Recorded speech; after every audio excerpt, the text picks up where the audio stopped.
want to talk a little bit about this show today. Today is the kickoff, and I first reached out to Scotty Greason saying, we kind of want to get this new show going. We've done a Nashville Songwriters Night, and they're always very popular and sell out, but we wanted to develop something that would connect to local musicians and our local songwriter community. And so I was telling Scotty a little bit about it, and he said, you have to call Patrick. And so I called Patrick, and Patrick and I had coffee and just kind of brainstormed, and he kind of bit into this whole idea, and he's done a lot of legwork. Getting the artists to perform, coordinating it, working with Alan, and then getting posters and promoting it and getting it out. So I feel like this is just a really great partnership. And our goal is to support local artists and find a way and a professional space for them to come and make music and allow you to feel like you're part of that process. So we hope that you'll support the future shows. Patrick will tell you more about what's coming, but this is a series and we hope to continue doing this for years to come. So welcome to the Opera House and welcome Patrick and his wonderful crew of songwriters today.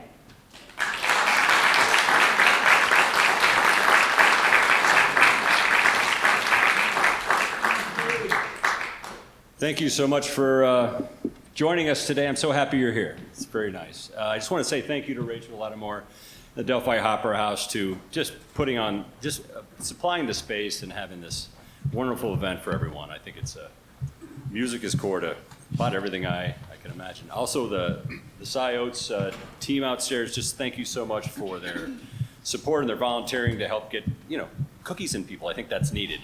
I always had that. Alan, thank you so much for your help too. And I'm just gonna sit down and get my mic back where I can operate stuff. We're gonna put the lyrics up behind here so that you can see it. This is a conversation with songwriters with each other. I think I also would be remiss if I didn't thank the Songwriters Association of Mid-North Indiana, which rolls off the tongue so easily we decided to call it SAMI for short.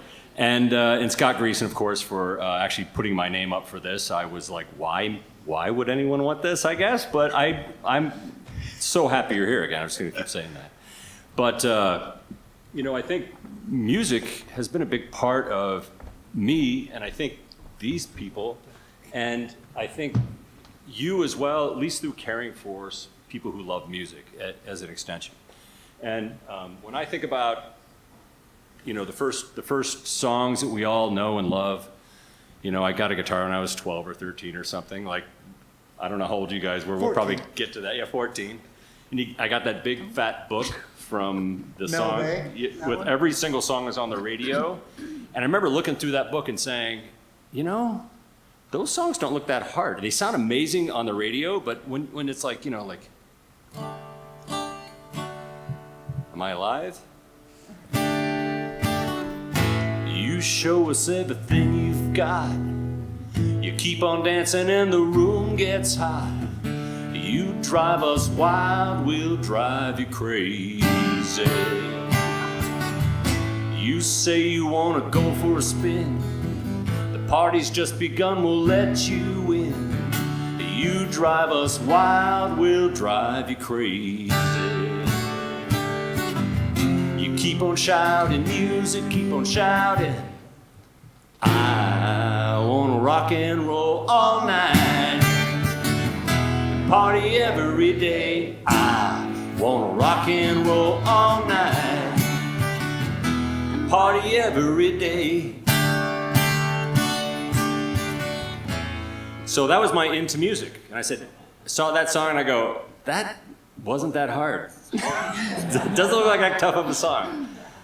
And with that, I think I'm going to introduce these songwriters up here who have been part of the SAMI group. Every month we meet and kind of share songs. And that's mostly to kind of bounce songs off people. Is this lyric sound right, or what does it mean to you, or does that chord change? And then we just literally don't take any notes and forget everything they said, but at least we played it for someone else before we, because it's our stuff. But actually, I do have several songs in here that Anita has impacted, at least one that changed some lyrics in it. You changed one word. It was one word. No, it was a phrase. What was it? I don't remember. I'm not telling you or giving you credit. But Yeah. anyways, this is Anita Wood, and she has been, we've done a couple things together, and I've gotten to know Anita over the last couple years through our Songwriter Association. Just amazing talent, and I'm so happy that you could join us today. Thank you so much. Thank you for asking me. I feel really honored. Thank you.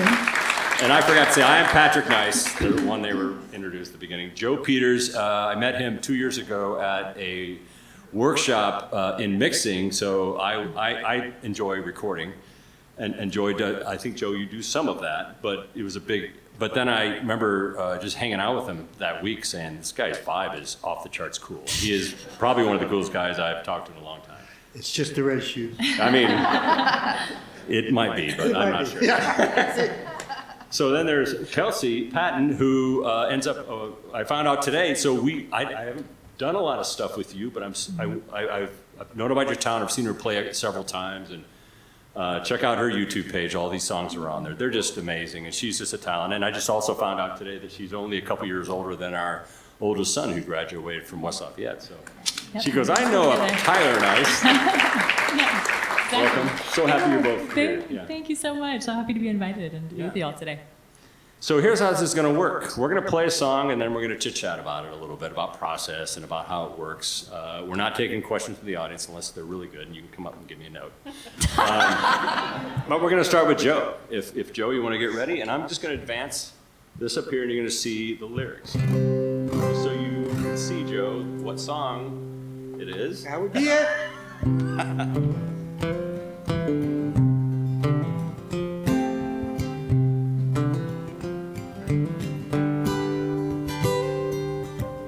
She was my first love, we'd met in school, queen of the prom and the royal fool. I made my move that spring at the high school dance, in my platform shoes and bell-bottom pants. I knew right then I'd never get her off of my mind. She was the one of a kind. Summer came and school was out. We'd meet at the pool. She was such a babe and now I was cool. Let my hair grow out. Got me some shades. We were making out, I had it made. All summer long I couldn't get her off my mind. She was the one of a kind.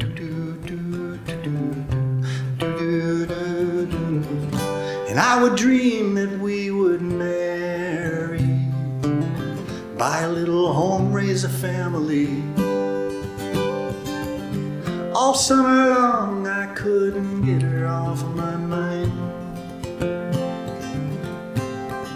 She was the one of a kind.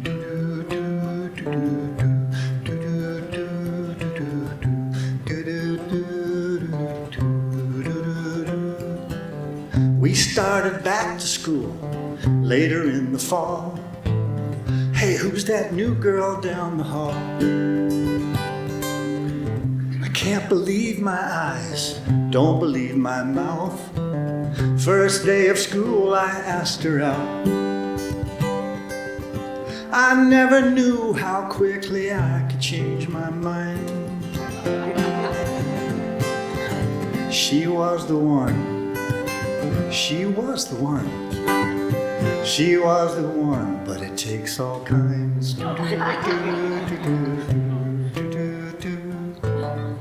She was my first love. We met in school.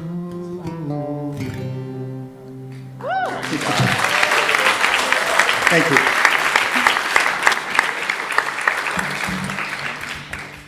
Wow, Joe.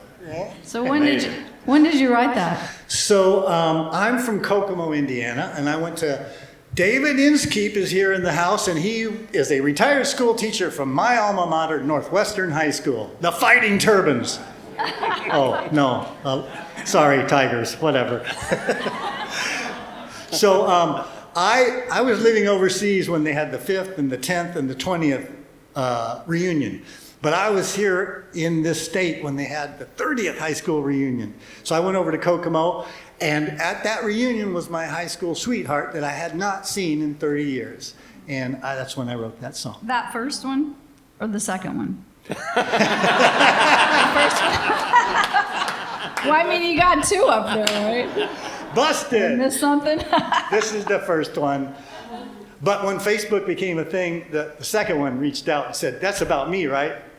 And like a fool, I said, "No, it's about her." Oh, don't do that. I know. I said, "What are you doing?" That's my wife. She said, "Why didn't you tell her yes?" Make her feel good or whatever. Anyway, so I got to tell you that this past Thursday, I flew in from California on Wednesday, and Thursday I went over and a high school buddy of mine bought a new sports car, and it's a convertible. And we did a trip down Nostalgia Lane, blowing past Northwestern High School, and the Turbine, it was silent that day. But anyway, that's where that came out of, just high school love and reminiscing. Nice, nice. So, okay, so I got to ask some technical questions. So when you wrote this song, let's go back in time. Do you have a space that you write in that is single, or do you write on the, like, does it start with a riff? Give us a little bit behind the scenes on how you work. Right. Well, I've lived quite a few different places. So that place that you're talking about has shifted a lot. Yeah. Okay, I wrote that particular song in Hanoi, Vietnam. I was living there in the time, and I didn't really have a space. Now that I'm in California, I really have my first space ever that I call my studio.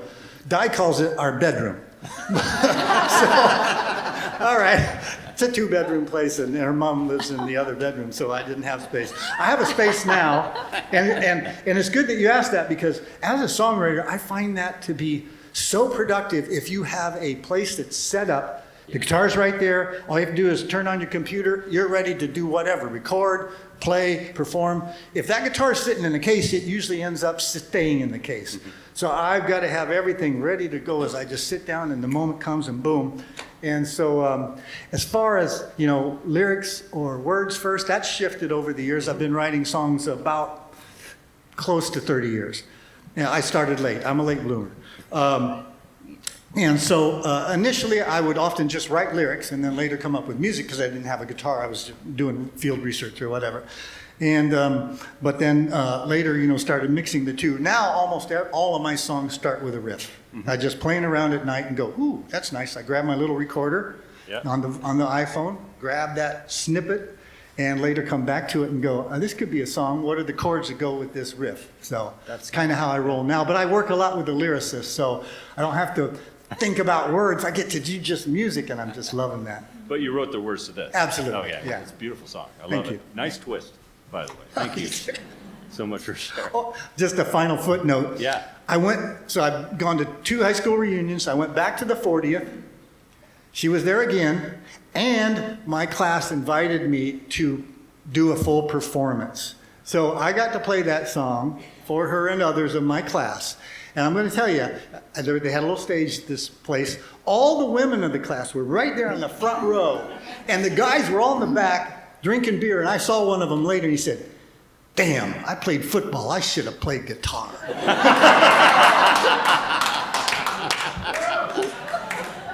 Yeah. Do you have anything to add? Yeah. So which one did you marry? None of the above. Okay, so what? None of the above. Oh, what? Okay. He didn't marry either of the women. I'm so Right, confused. this is true. Okay, I thought you ended up going back to her. Negative. Okay. But were your platform shoes red? Pardon? Were your platform shoes red? They were patent leather red, Wow. Very cool. about that tall. With blue bell bottoms? They were very glued. They were layered No, glued. blue. Oh, no, they didn't. I wore them to a KISS concert in a circus building in Peru, Indiana. That's a callback. Do you remember? Did anybody else go to that show? I was, all their pyrotechnics and all this like hay around, and I'm thinking this place is going to go up in fire. Thank you, Joe. Thank you, thank you. You ready to sing a Yeah, song? I'm ready. I'm gonna head Okay. over to the piano actually. I'm going to move. Let's see if it works. Okay. Oh, piano time. You guys are in for a All treat. right.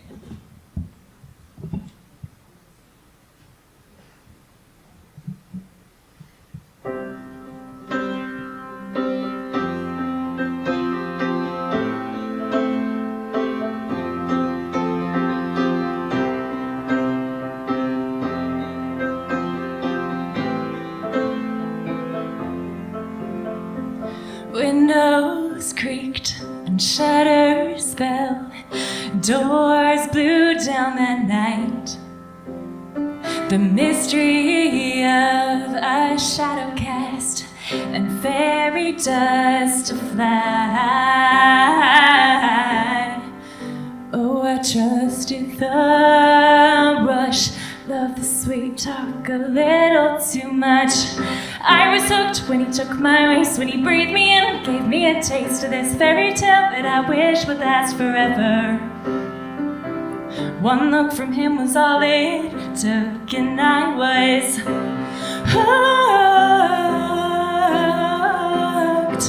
Oh, I was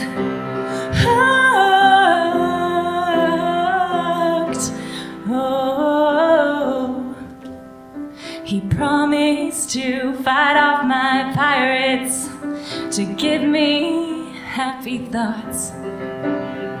He swore that we were infinite and we were written in the stars. Oh, I trusted the rush, loved the sweet talk a little too much. I was hooked when he took my waist, when he breathed me in, gave me a taste of this fairy tale that I wish would last forever. We were melted hearts and frozen time, the flame in his eyes that burned in mine, and our fire paved the way to Neverland. Yeah, I was hooked when he took my waist, when he breathed me in, gave me a taste of this fairy tale that I wish would last forever. We were melted hearts and frozen time, the flame in his eyes that burned in mine, and our fire paved the way to Neverland. One look from him was all it took. Yeah, one look from him was all it took. Oh, one look from him was all it took, and I was hooked. Oh, I was hooked.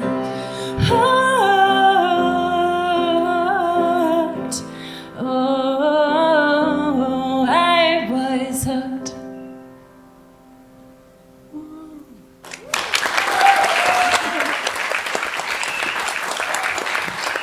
That was amazing. Thank you so much. Okay, your turn. Tell us about the song a little bit. That was amazing. Yeah, so this was a song, I think it was my first song that I wrote probably at age 19. Not my absolute first song, but my first song where I was kind of getting into genres, getting into pop a little bit. And there's a lot coming out about Peter Pan. So I use that sort of as a theme. But I don't know if anyone in the room has seen Hooked, or the movie Hook with Robin Williams. I loved that movie as a kid, and so I thought, what better way to create a hook in a song than to put the word hooked in the chorus? I was going to ask about that. Like, that was a hook. Yeah, it's a hook, literally. And that savvy at 19. Okay, so why don't you take a second, explain what a hook is to people who are, Not songwriting. not songwriters. Yeah, I mean, you should all help me explain it, but I think I wish I could. it's So whatever that's you why I'm asking kind of If I walk knew, away I with. would. If I knew, I'd tell you. No, it's kind of what you walk away with from the song, right? It's the thing that hooks you in It's the something chorus. that, like a lyrical or a melody or a chord change that is consistent in there that kind of makes you want to, gets in your brain. It's those things that are, stay with you. Yeah, grabs you. Sticks with Frank you. agrees, so we're good. Yeah. So, and this was fun too because I had submitted a song for the songwriting scholarship for SAMI, and I'd won at age 19. And then with my scholarship, I invested in songwriting lessons for a summer. So I got to work with Nikki Kerr, if anyone knew her, and she really helps me work through this song. So this was one where I got a lot of feedback And I worked through it and added some things that she had helped me with. Very tight on theme. I love the "Help Me Fight the Pirates." Yeah, promise to Never- fight off I my mean, pirates. it really has a nice tight theme to it, but it's also wide enough that people can kind of see themselves in it a little bit, so which I think is a good mark of a pretty good song. Yeah. Thanks. Nice. So is that about a person? I mean, it's about Peter Pan. A version. There was no man, there was no guy. Yeah. I mean, I don't feel like I like to have every song that I write, like, get to live in the personal experiences of everyone that hears it, you know? So sometimes it's an experience or an encounter that, you know, initially inspires it, but then things are added to it and it's elaborated upon. So it wasn't necessarily one moment in time. Well, I was hooked, but I just wondered, did it work out or didn't it work out? But I think it did. All right, right on. Glad to hear it. So now I get to ask kind of the process question. Do you have a space Yeah. you write in on a constant basis, or is it like fluid or? Yeah, at that time I was definitely writing in a notebook. Now I kind of write on my phone, I would say, Yeah. and it depends. I mean, time of day, I think I'm a little more inspired late at night. That's just my personal inspiration time. And sometimes the song will flow out of me like in full, and other times I'll have one line and maybe add a few, and then I'll get stuck and need to come back to it and come back to it. Yeah. But for this one, I think the motif or the story line of Peter Pan was really strong, and then I just kept adding to it once Nikki was helping me with it. It's very, very well put together. Just to add to the thing about a hook, the example I always use is Rupert Holmes wrote a song called Escape, Yeah. but nobody knows it by that. They know it by the Pina Colada song. She loves pina coladas. I like pina coladas. That's a, And yeah. so everybody, when they ask the DJ, can you play the Pina Colada song? I mean, but it's called Escape, and it's like, I mean, Escape is in there, but it's not the hook. Yeah. That's right. It's not the hook. Yeah, Pina Coladas is. So I'm thing going to you ask remember. a Yeah. slightly other technical question that I may come back to Joe later on. Is how, like, I vary so widely on my production of writing songs, probably because I don't do it full time. But like, how many do you think you're putting out? Like, is it a month to write a song? Sometimes is it? How many a year do you think? I don't even quantify that. That's a good question. I'd be curious to hear from you all. I think I have seasons where multiple will come out, and then I might have a dry season or dry Yeah. spell, and then maybe a few more will come out. But it really just depends on the conversations I'm having, maybe the media I'm ingesting Yeah. too and digesting. So what about you all? inspiration, Yeah. whenever Do you it write hits. more full time since you're, but you perform a lot. You know, I'm like Kelsey. Nighttime is mine. You know, some people have a morning discipline. They get up and write, and Yeah, yeah. so on. And I did that once, like when I was first starting out, and it was very productive. But I'm by nature very undisciplined. So it's like, I'll just wait till evening, and I know that by then I'll be doing something. Yeah. Anita? So one time my husband said, "Can you write your songs in the morning?" And I'm like, because I would start at midnight, because everyone was asleep, Yep. right? The quiet time. So I tried that. I came up with a song like a night. I'm like, okay, I'm gonna finish it in the morning. It was gone. I'm like, no, I can't write in the morning. So, I'm kind of a, you know. very rarely do I have lyrics first, so I'm very much a riff guy. My guitar is sitting right by my desk, and I can pull it off and strum something.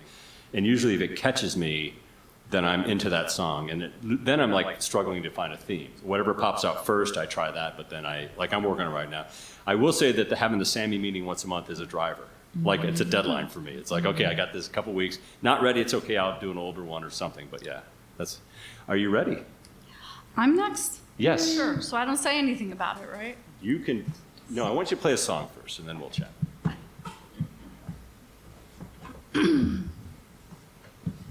Can everybody see Anita if I stay here? Or, yeah, okay. Can people see the lyrics, or should I move? Should I move? Maybe I should. Oh, I know, I think it's, Okay. do you guys want me to move? This good? Yeah, Do I need to move? no, you go ahead. Good, because I don't think I could play the piano. Okay, here we go.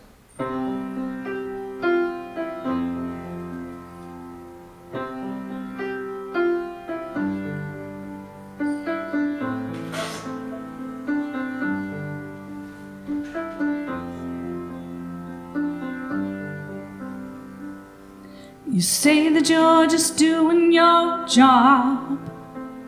Well, we know that's just a modest way to say you're laying your life on the line, your life for mine. Well, here's a tribute to you for everything that you've put yourself through. And I've just got to say, if someone has to pay, let it be me paying tribute to you. And every day you're giving your best. We know it's not an easy thing, the price that all this freedom brings. I understand you're doing this for me, so I'll be free. Well, here's a tribute to you for everything that you've put yourself through. And I've just got to say, if someone has to pay, let it be me paying tribute to you. This freedom in our hearts, it always finds us. And living free is all that we can see. Your courage and strength serve to remind us the price we pay is not so free.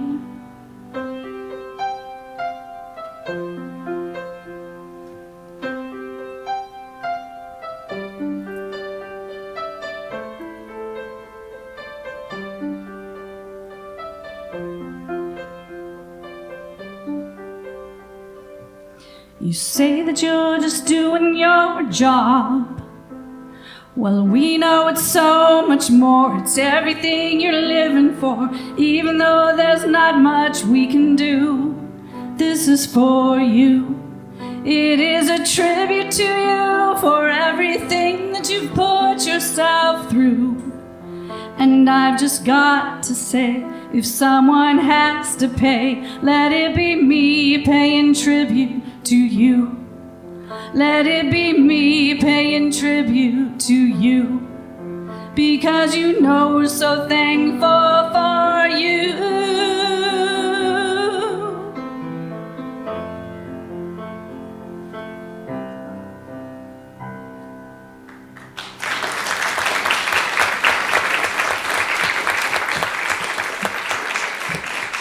Thank you, Anita.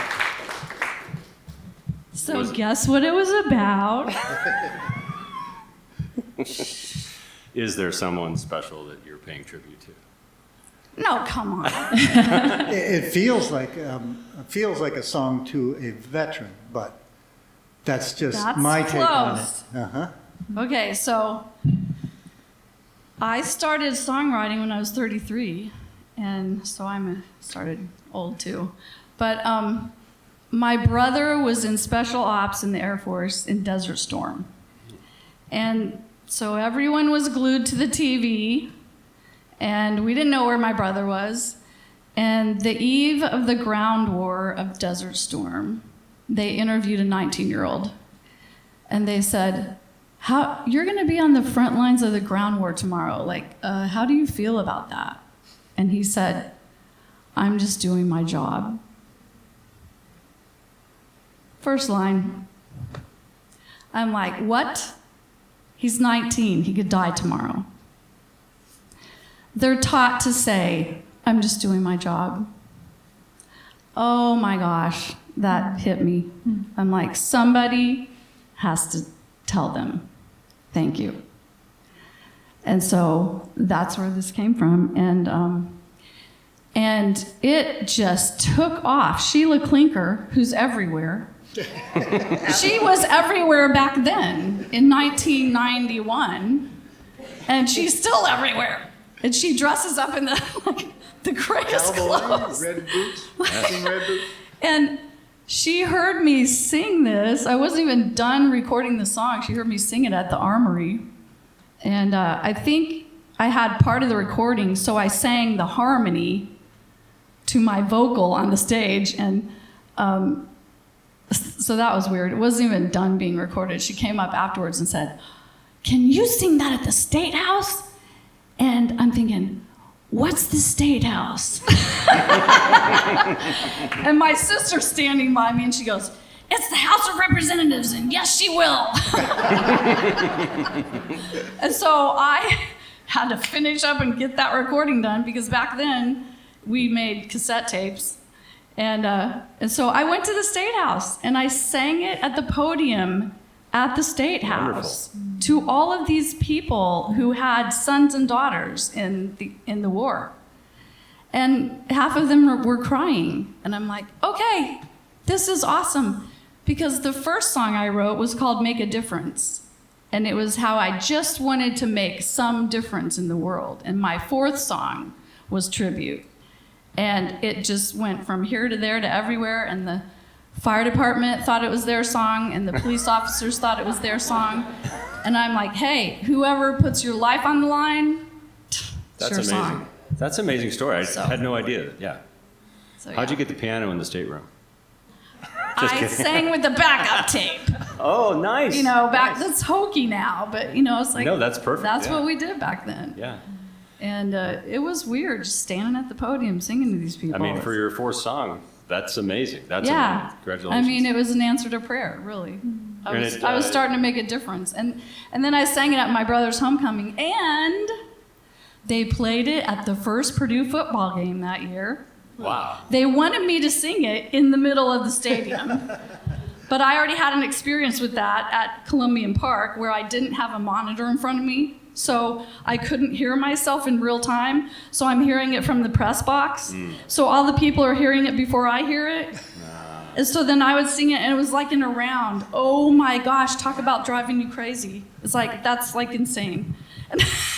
So I'm like, nope. I'm not singing it in the stadium. I'll give you a cassette. So they played it the last 3 minutes, and they had a jet flyover and stuff. Did anybody go to that? Does anybody remember that time? That's amazing. They had jets fly over, and they played it the last 3 minutes before the guys came back out onto the field. And my brother was in the stands with me. Nice. He was back. Nice. And they said, "Welcome home, Tim Dellinger." That's awesome. Oh, it was so awesome. Okay. Yeah. Well, I'm gonna have And to I ask- still sing that song. Still do. It is an amazing song. You should be singing it. Obviously, it resonates with a lot of folks across a lot of different areas. So. Yeah. I do have to ask the question, though. Is there a space? I mean, you said you'd like to write late at night, but is there a space in your house you carved out or studio you have or something? No, I wrote one of my songs at a baseball game when I should have been watching my son. But I was sitting in my car writing a song. But no, my space, I was just telling Kelsey, is in my head. Yeah. It's this little room. I call it the room. I go into this room. You've all been there. You just don't. Anyway, it's this room. And I'm just in there by myself, wherever I'm at. And then I try to remember when I'm performing to invite the audience into that room with me. Because it's a really sacred place, And so it's wherever the inspiration comes. In fact, that when I heard that guy say that, I'm just doing my job. It's like, you're 19 years old, you could die. I don't know if he died. I don't know. But I went to my sister's house and literally, like you hear the stories like this, but I grabbed a napkin off of her table and I'm like, I got a song. This is a great song. I got to write this. And I wrote it on her napkin. And so it's wherever it comes, That's It's just, awesome. I feel like God gives them to me. So Well, thank you That's for where I sharing give that the song. credit. It's awesome. thanks. All right, I think I'll play one if that's okay. Yeah, nice job, Anita. Thank you. Are we supposed to leave? Why is everyone leaving? What? Wait, what? I think they can see the lyrics. The lyrics aren't that, yeah. Am I on here? Okay. All right.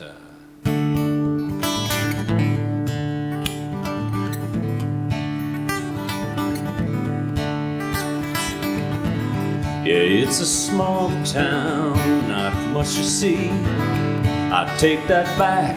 There may be one thing, a gorgeous woman in a blue 68 Mustang. 'Cause I'm standing here at First and Main, watching that woman roll by again, driving away. It's a beautiful sight, and I wonder why every morning when that woman rolls by, driving away. Why does she have that hold on me? She captivates. I wanna say, please don't drive away. Don't drive away.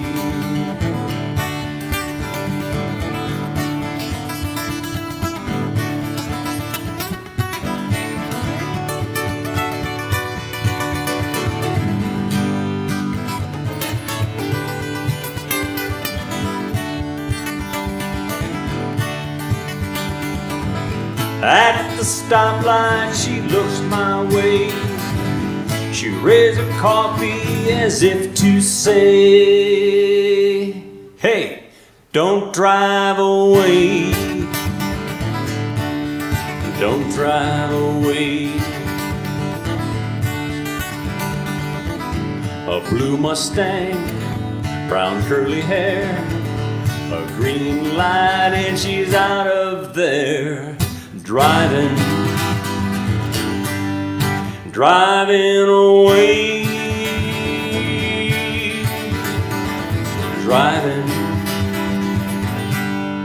Driving away.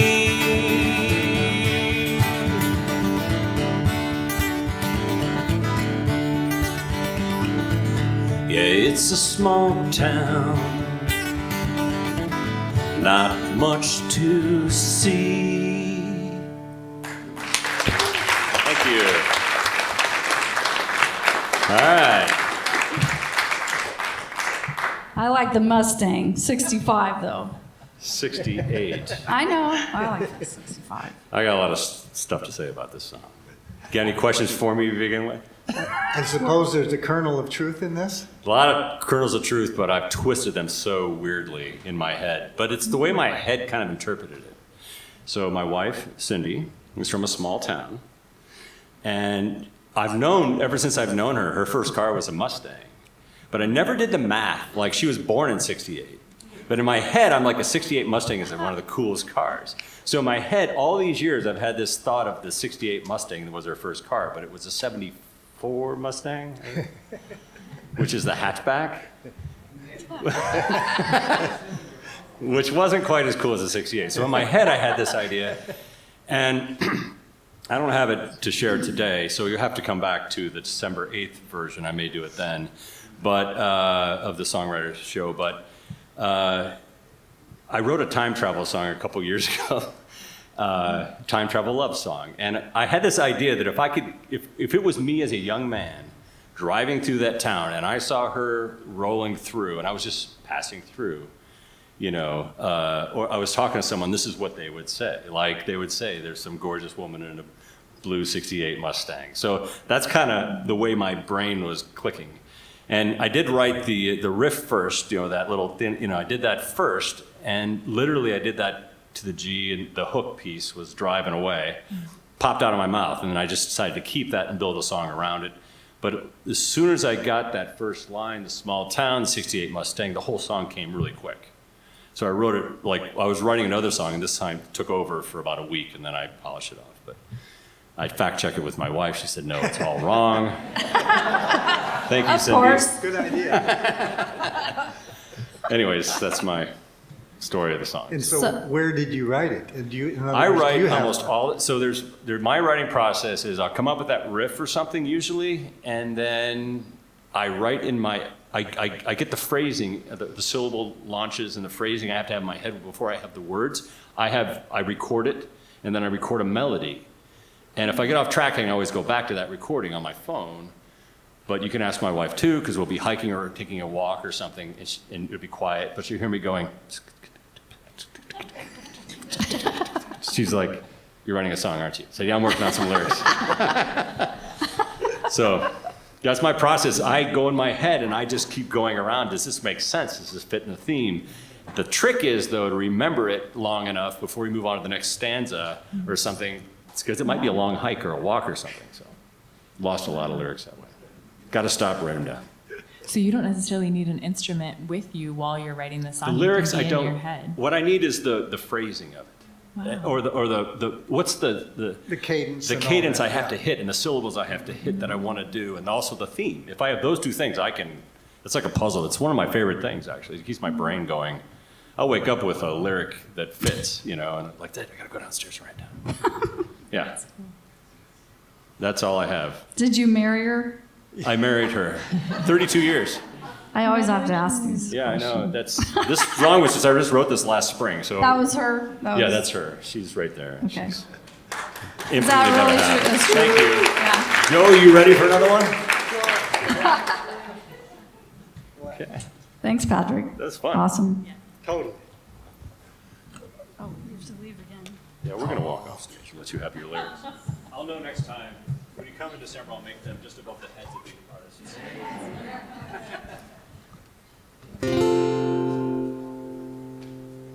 I have a pick in a pocket. No, I didn't say I'm a pickpocket.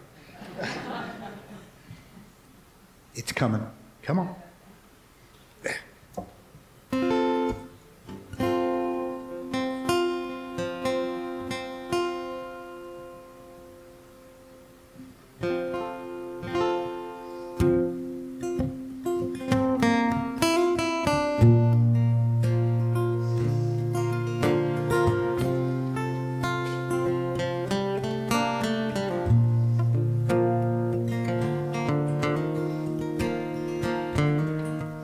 One bright Sunday morning, I was playing out in the sun, a 3/4 time tune, when she came waltzing on in. She sized me up the way that an artist does, her head held high, an unlost child she was. She set up her easel, her brushes and paint, drew a long breath and began to create. Unlike Dorian Gray, now I'll never grow old. The hand of the painter has captured my soul. She smiled at the world and the sun shone bright. She planted a flower right there in the light. The children were drawn like bees to her pollen. They danced to the music, abandoned all caution.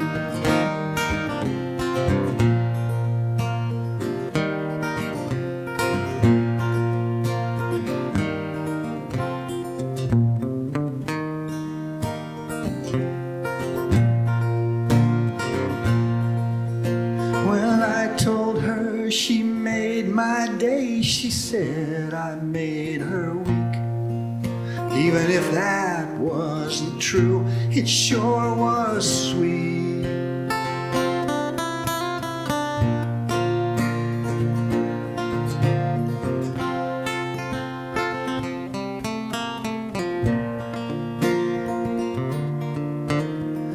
Packed up her gear at the noontime hour.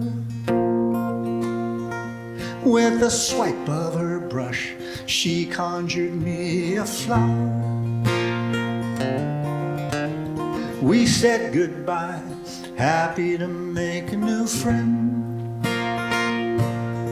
Such a joyous encounter, I didn't want it to end.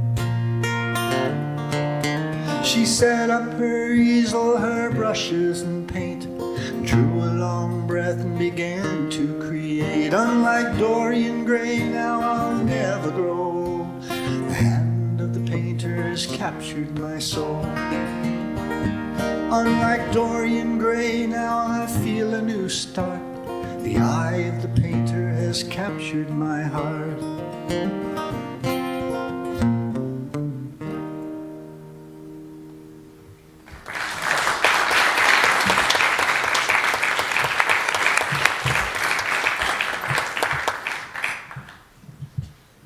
what that's about. Because you told us at the I did. SAMI meeting. I have a little.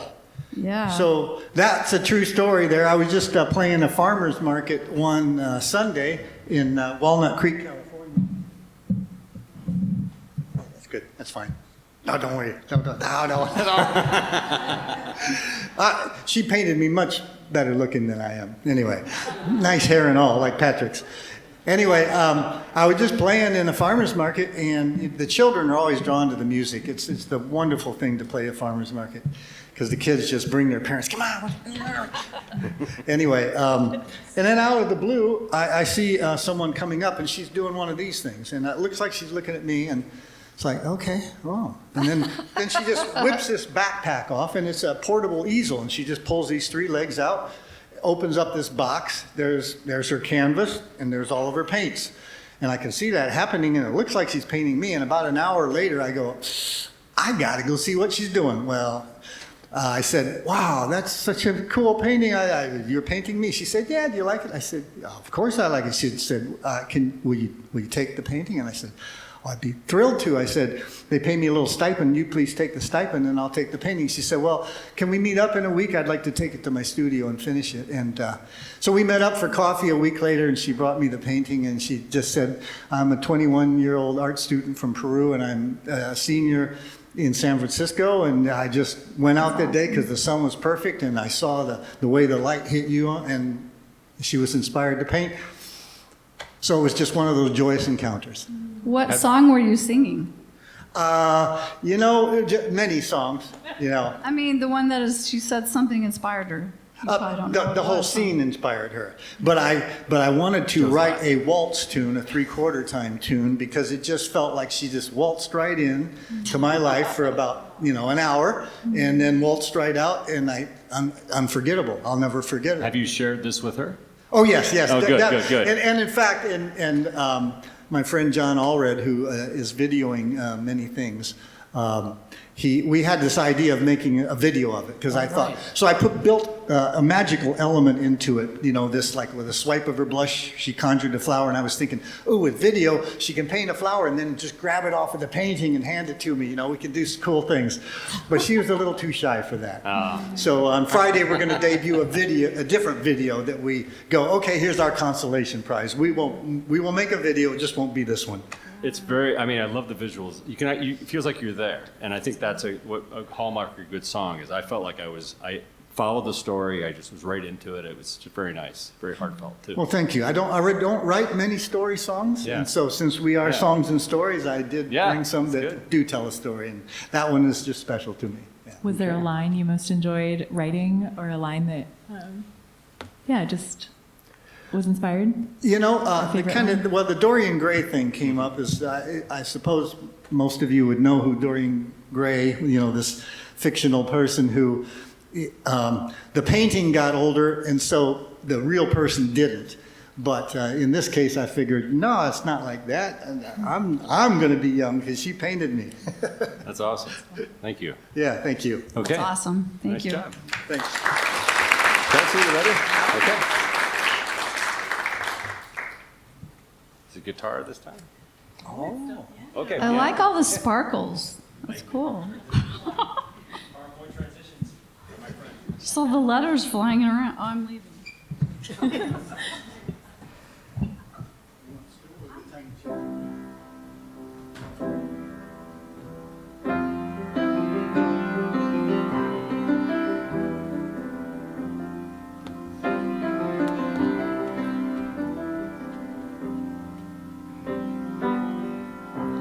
Tell me the key that keeps you here, lingering with whimsy on your lips.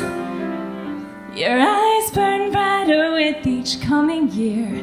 Say if you look away, there's something that you'll miss.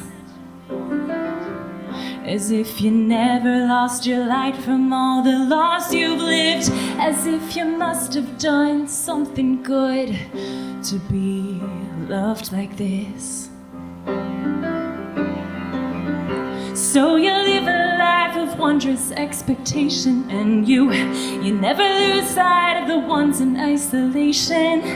Never disillusioned, you're delighted by the future, satisfied and full of life and ready for the moment that you hear, well done, that you hear, well done.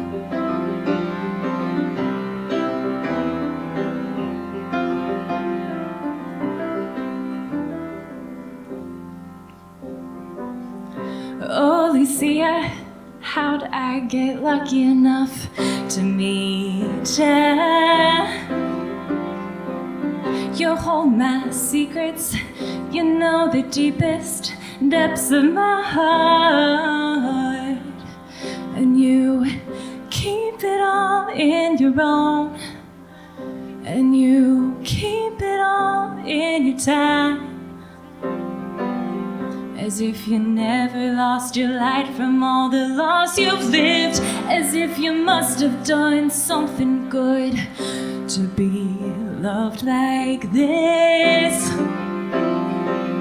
So you live a life of wondrous expectation, and you never lose sight of the ones in isolation. Never disillusioned, you're delighted by the future, satisfied, full of life and ready for the moment. Yeah, you live a life of wondrous expectation, and you never lose sight of the ones in isolation. Never disillusioned, you're delighted by the future, satisfied, full of life and ready for the moment that you hear, well done, that you hear, well done. I know you'll hear, well done, well done.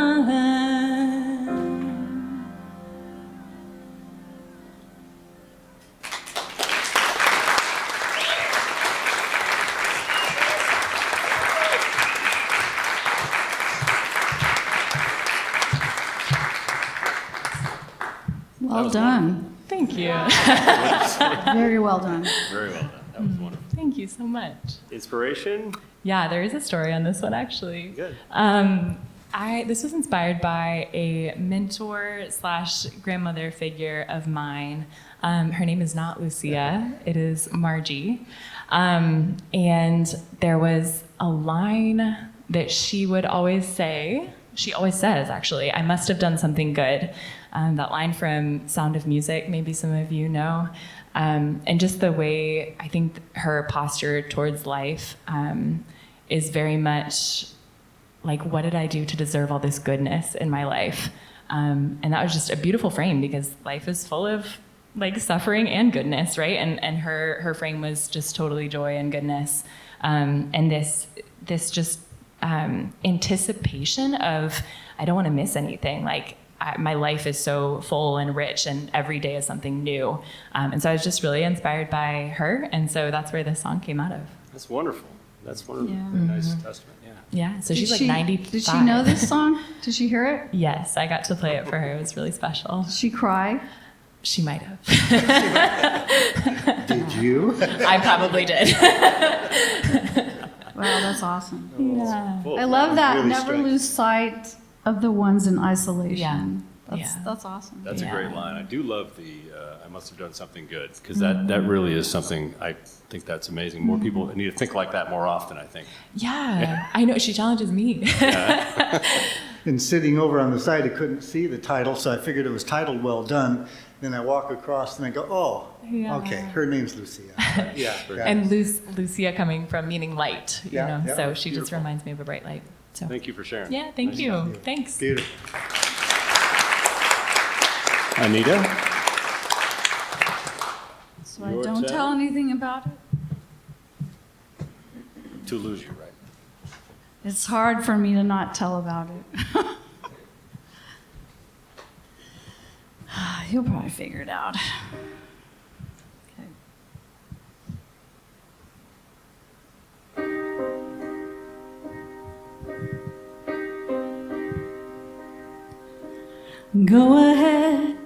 Go ahead and judge me. cut me down, put me on your shelf. But I was what you wanted. Oh, long before I had found myself. Not the same, no, I'm not the same, but this is where I am.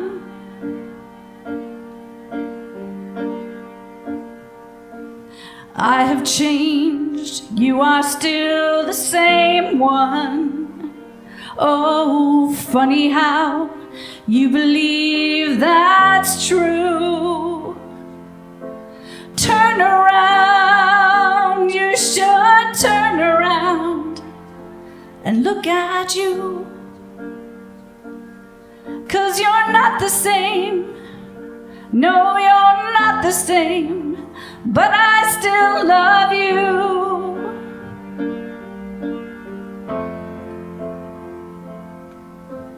Take my hand, we can change together, and there's nothing that we can't overcome.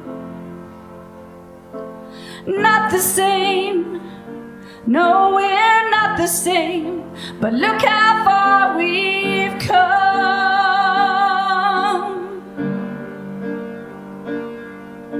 For better or for worse, richer or for poorer, sickness and in health, through changes of our lives. Can't you see life is ever changing? Oh, years will pass, changing you and me. Not the same, though we're not the same. Can't you still love me?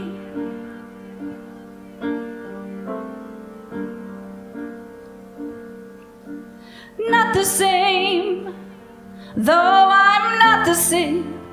Can't you still love me?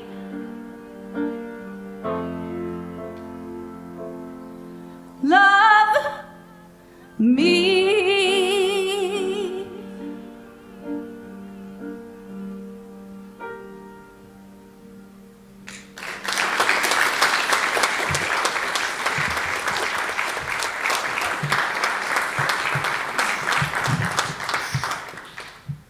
Thank That's a you. hard one to sing. Well, I was going to Okay, go figure ahead. it out. Oh, no, I was going to ask you, I was going to say, though, that part of one thing I haven't acknowledged yet is the performance. Like, I think that's part of the thing we haven't really talked about process of writing, but also you got to express it, too. And I think your voice, your cadence, your delivery of that really fit the tone of it very nicely. It's very vulnerable. Yeah. As a songwriter, you have to be vulnerable. And sometimes it's really hard, like, you know, because you're like, well, here I am, this is who I am. Take it or leave it. How does music facilitate vulnerability for you? Does it facilitate it more than like a spoken word, or how would you say music as the medium facilitates that vulnerability? What does that mean? What did you just say? I'm not that deep. Do you find, is it easier to be vulnerable through music, or, you know? Well, Oh, good question. I think in that song I was mostly sarcastic. Like I was kind of pissed off actually, because the first time sorry Jim, my husband, the first time I sang, I'm gonna hear about it later.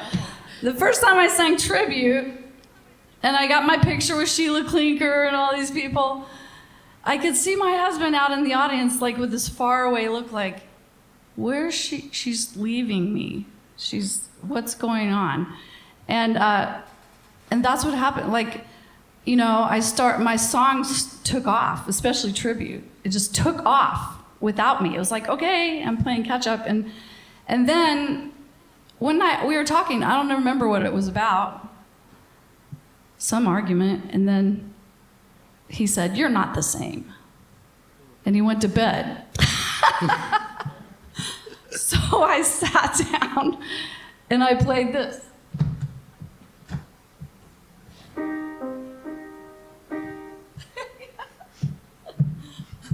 Go ahead and judge me. But the song and the second verse, you know, is like,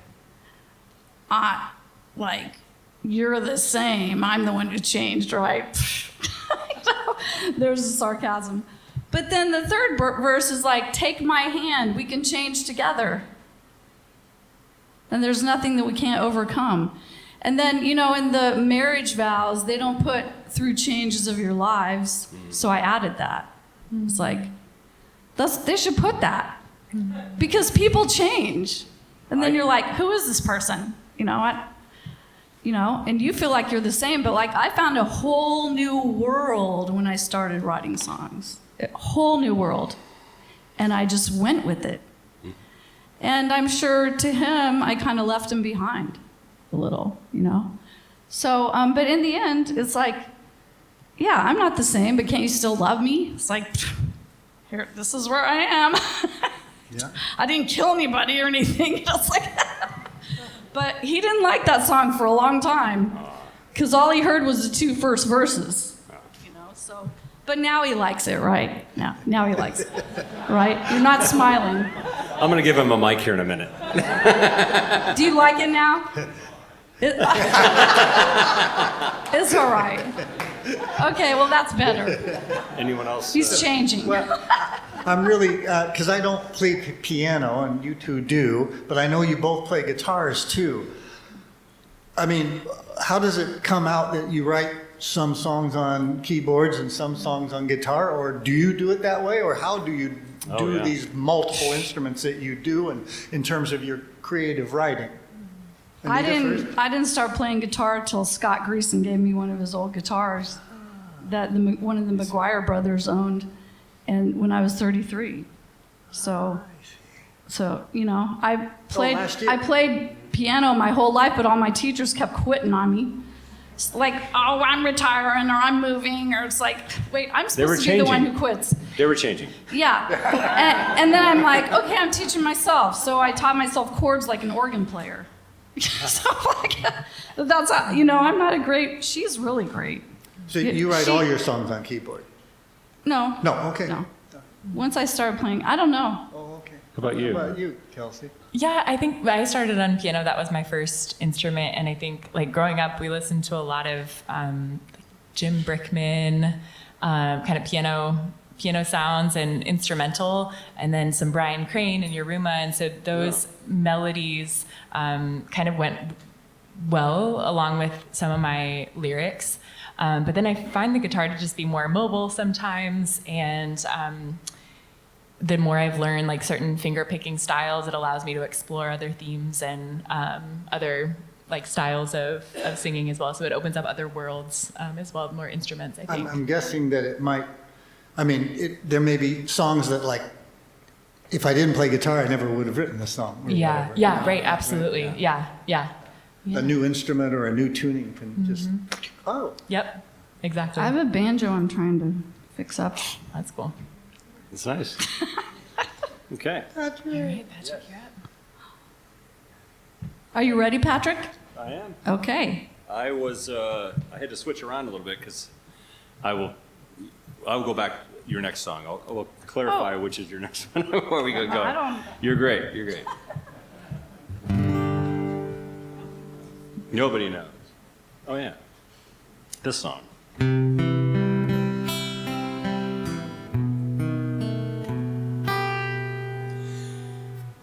If you're feeling blue, give me a call. I've been down before. You're the one that picked me up and put my feet back on the floor. You said, get out of your head, come on out with my friends, and we could have a little fun before you know it, unless you blow it. You're my very best fine. never leave me behind. Do you remember when I was wrong? I thought I was right. Man, did that feel good. I had the righteous fire burning like gasoline on wood. But the hotter I burned, the colder you turned, and I knew my goose was cooked. When you asked me, did you notice how close you came to blowing it? You're my very best fine. Never leave me too far behind.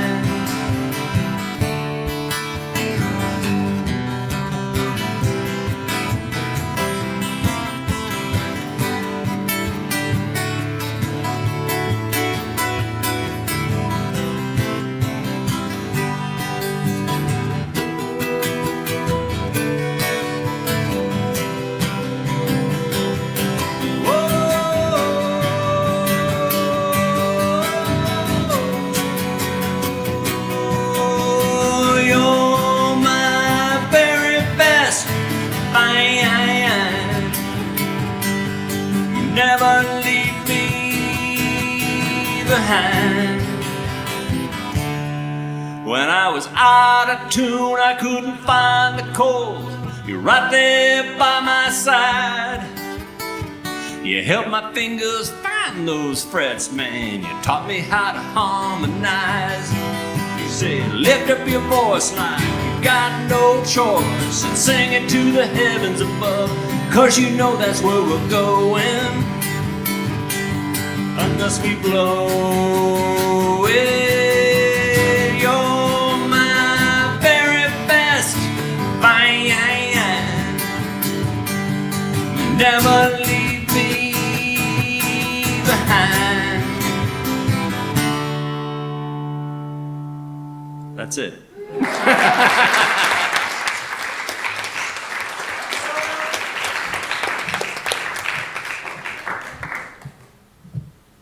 Okay. So is it really about guitar and all that, or is it a metaphor? It's about friendship. So I think what I had in my head, I had that first line. I did that first opening thing, that little, the whatever 7 to the C, then to the G, and the whole thing started taking off. And I wrote the first stanza basically in a minute, and it took me months to figure out what it was going to be. Of course, because you're like, I don't know what this is. But I realized that when I did the part where it says, "You're my very best fine, until you blow it." So that's the way friends talk to each other, I think. Good friends are going to tell you when you're going to blow it or when you're messing up and stuff like that. So I wanted like this honesty. And then I was stuck in the second stanza about what that one really, because I like it, but I don't know. I have been wrong before. Look at mine.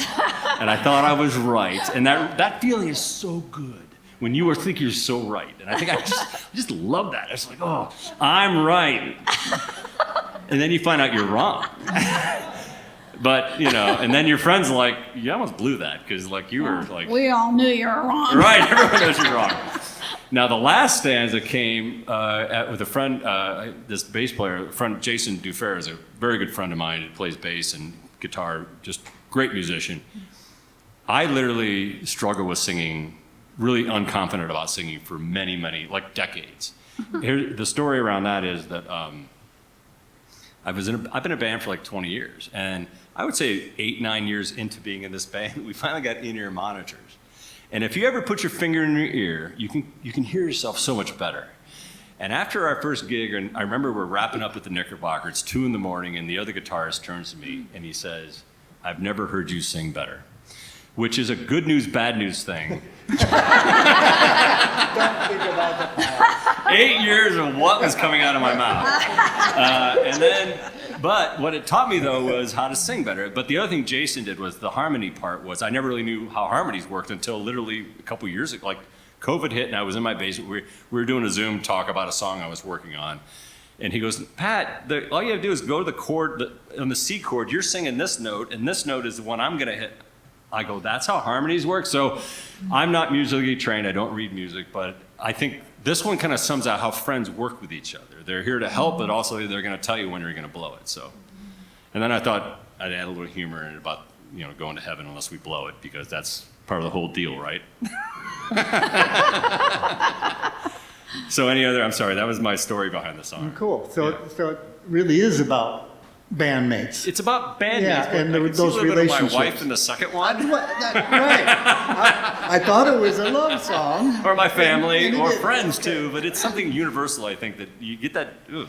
If the shoe fits. that's Yes, what- yeah. yes. Anyways, so. There. And sometimes they don't tell you soon enough. Yeah, Like they or wait just- 20 years and then they're like, oh, by the way. If they're not your friend, they're not going to tell you. I think when they're friend, they're going to say, okay, well, we're going to give you a minute to figure that out, and then I'm going to let you eat some crow for a little Some while. people don't figure it out. You just gotta tell them. Do you want to sing another song? Is it enough about that one? I mean, it's pretty straightforward. Cool. You ready, Joe? Sure. Why not? Okay, let's do it. Can do that. Lame Jones, right? I'm gonna If you follow. like, we can do that. Okay. It was going to be more to me, but that's fine. I'm so that's glad good. I asked. You're good. I'm so glad I looked and you said something.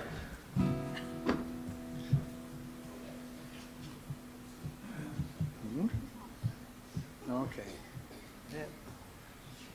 Anybody got a pick?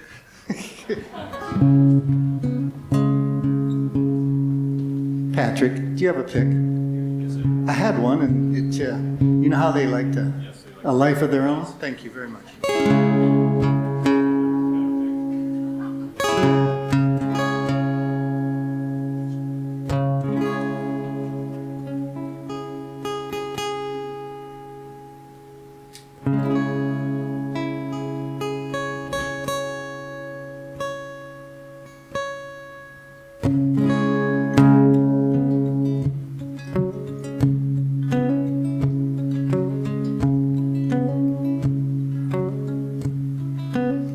Jones headed west to strike his claim in 1869. Pistol in his vest, fortune and fame lay buried in the mine. This lonesome valley is where he made his home. He dug its riches where the antelope do roam. A wild man inside, no one could ever tame. And here's the story of what this Mr. Jones became. Jones on his horse rode out one day, hunting elk out on the range. Had a water source, a stallion's neigh. He roped it home and his world began to change. His friends and neighbors cried, "You're the damnedest man alive. A horse so wild and free, a fair match for your pride." Next time he went a-hunting, well, he rode that big old bay. But the stallion threw him against a rock and left him there where he lay.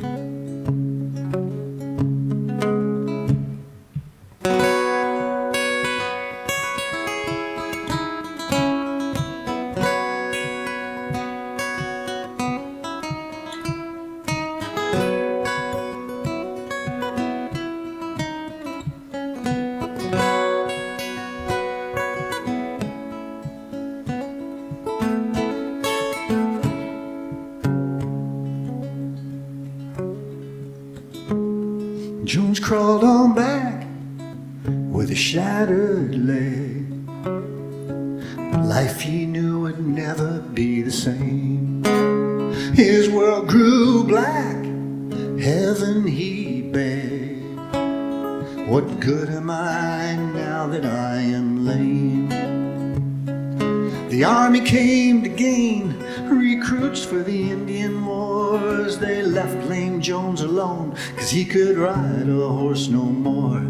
They saddled all the healthy men who were never seen again. Jones, he took a lovely wife who settled in the glen with him. Jones gave his name to a thriving town. He raised his kids and cattle on the plains. And by the time I came, it was all tore down. Only the names and graves remain. Jones headed west to strike his claim. Nothing left there now except his bones. Jones headed west, fortune and fame. This is the story of Lame Jones. This is the story of Lame Jones.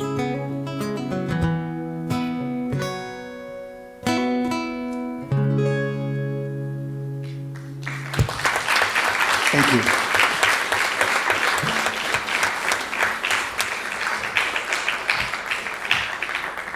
I have another. Yeah. Well, I should perhaps explain that song. I've written a number of songs based on photographs, and it was a collaboration that the Arts Federation had many years ago, and they teamed me up with a photographer, and he had taken a photo, and I wrote a song about it, and so we formed a kind of a writing partnership at that time after that. And so a couple of years ago, he sent me a photo. He loves fishing, and he went out to eastern Montana to go trout fishing. And he came back with a photo that was of an old cemetery and an iron gate, and on that iron gate it said Lame Jones. And I thought, well, he said, well, there's probably a story there. And I said, well, there probably is. I have no clue what it might be. But he said, I did a little research. It looks like there really was a Lame Jones. He went out there to Montana in 1869.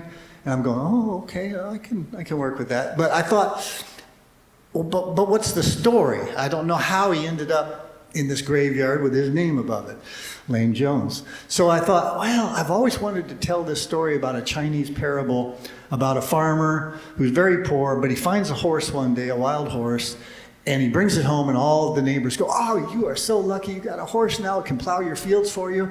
And the farmer always just goes, well, maybe.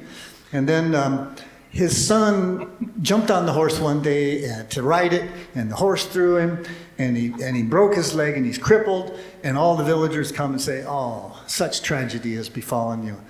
The farmer just goes, well, maybe. And before long, the Imperial Army comes through, and they're just conscripting every young person who's able-bodied, and as the parable goes. And so all these folks went away, except the farmer's son was not drafted because he was lame. And so I thought, well, that's the same story. I can build a story around that parable. So that's what I did from That's a wonderful. photograph. Yeah. Very nice. So little research, but also a little bit of creative input. Mostly creative input. It's nice when you just have okay, maybe it's like that, but you can take it anywhere you want. I mean, much like that Driving Away song. Yes. Yeah. Like not a 68 Mustang. Yeah. Anybody else? Or do you So wanna- which line in there is true? 1869. Oh. Should have figured that.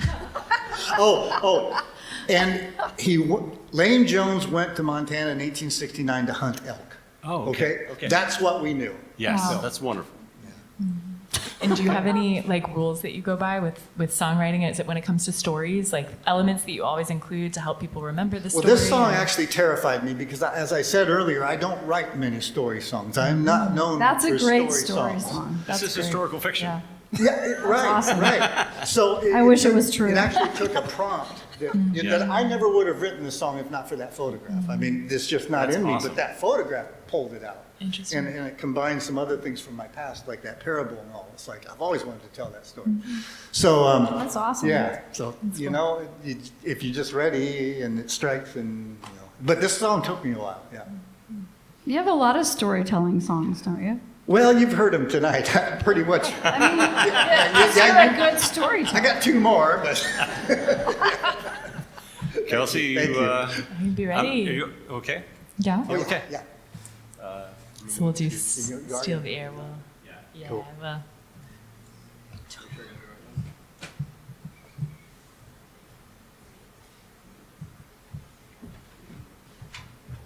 Thank you. All right.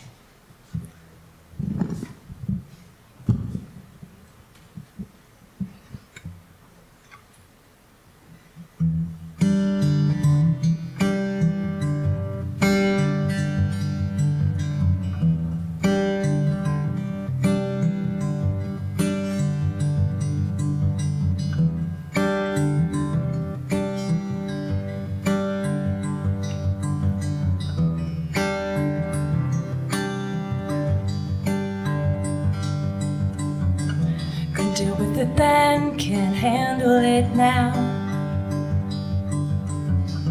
What happened in between? Forgot to breathe somehow. Bury it deep. Fall asleep to the sound of whispers and wonderings of why things couldn't be. Pause for later, hide for now. Just try to fast forward through the moment somehow. Hit replay another day, only to hear the words I hope you never say, all over and over and over. A lung shrink, waiting, can't fill to capacity. You steal the air right out of me.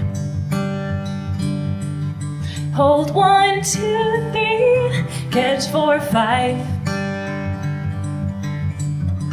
Shallow breathing past the time. Half empty, have no fight left in me to make it right. Pause for later, hide for now. Just try to fast forward through the moment somehow. Hit replay another day, only to hear the words I hope you never say, all over and over and over. A lung shrink, waiting, can't fill to capacity. You steal the air right out of me. Lung shrink, waiting, can't fill to capacity. You steal the air right out of me.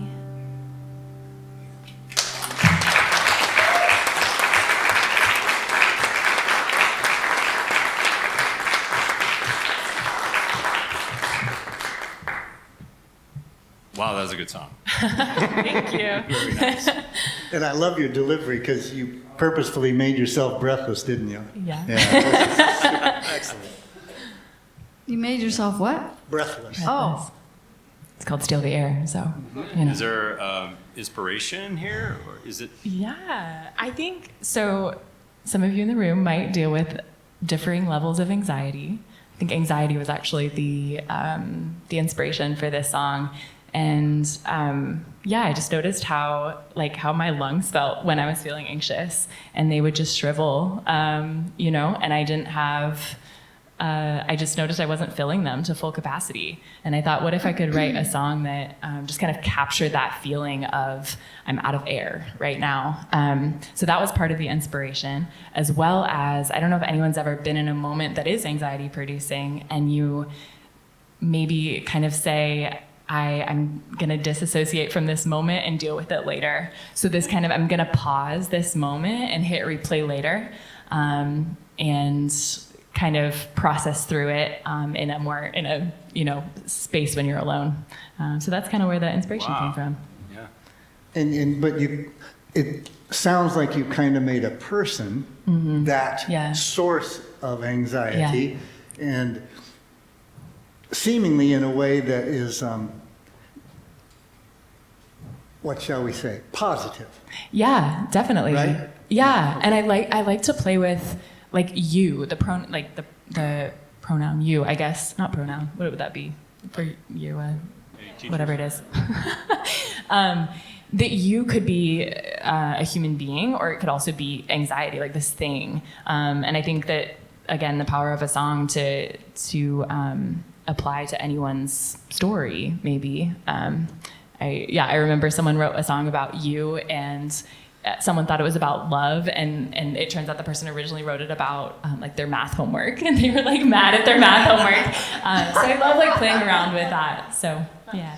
Do you, and I think this goes to all of us, I mean, I'm putting it out to all of you, but specifically on this particular, a lot of my writing is therapy, it's catharsis, it's processing negative and positive emotions.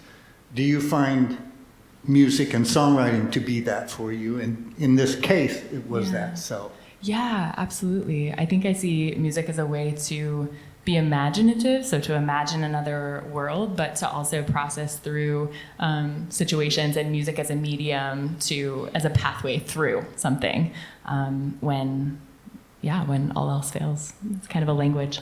And you guys? Go ahead, Anita. What did you mean by hit replay another day only to hear the words I hope you never say all over and over again? What are you thinking there?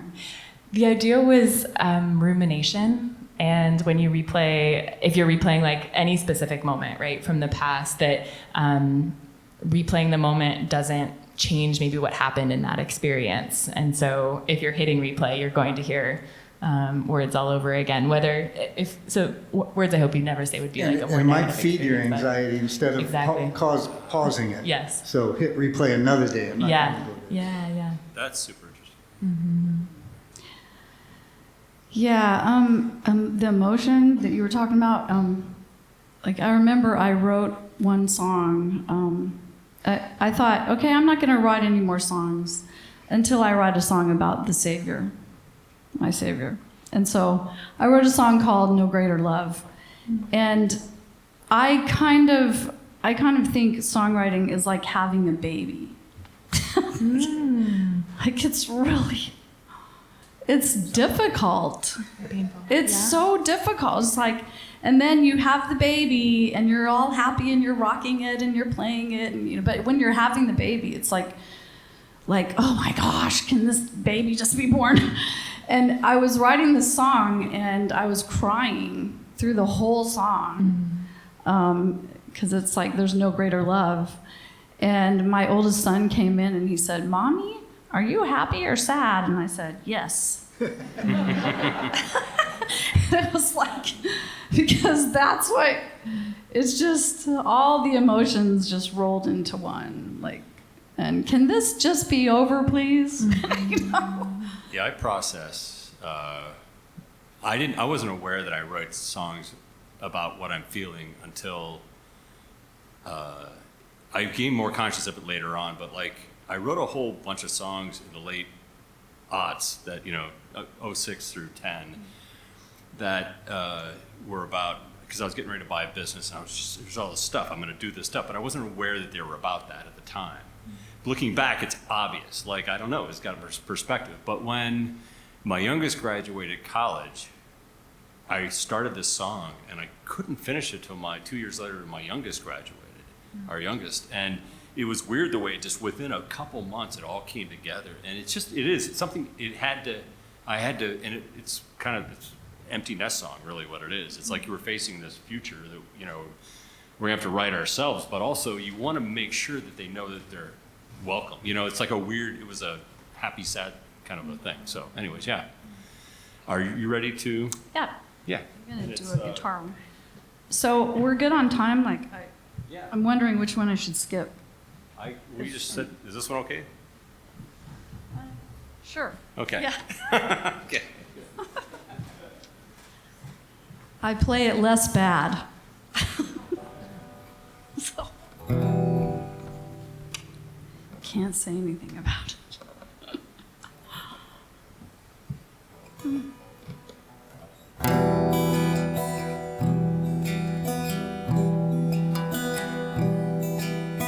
Listen to the clock ticking, keeping steady rhythm with the beating of your heart. Life is too short. Quickly find your part.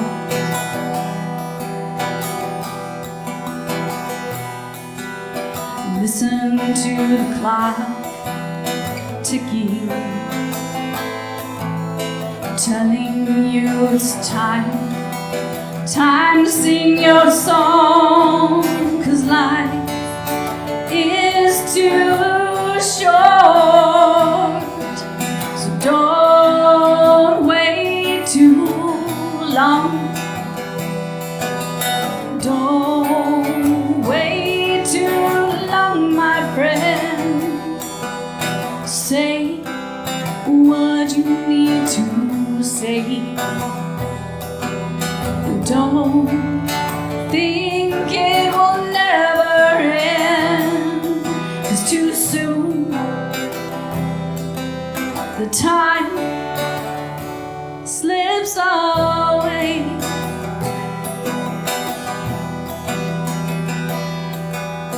Listen to the clock ticking, reminding you to tell someone you love them today. 'Cause life is too short. So do not delay. Do not delay, my friend. Do what you need to do. And don't think it will never end. 'Cause too soon the time is calling you.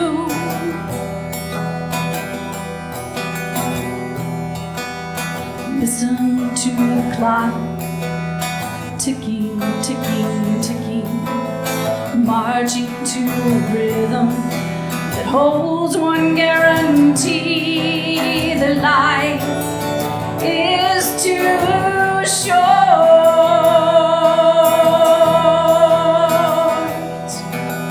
Listen, it speaks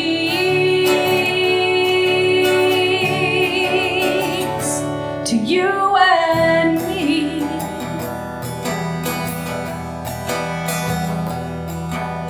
Tick, tick, tick.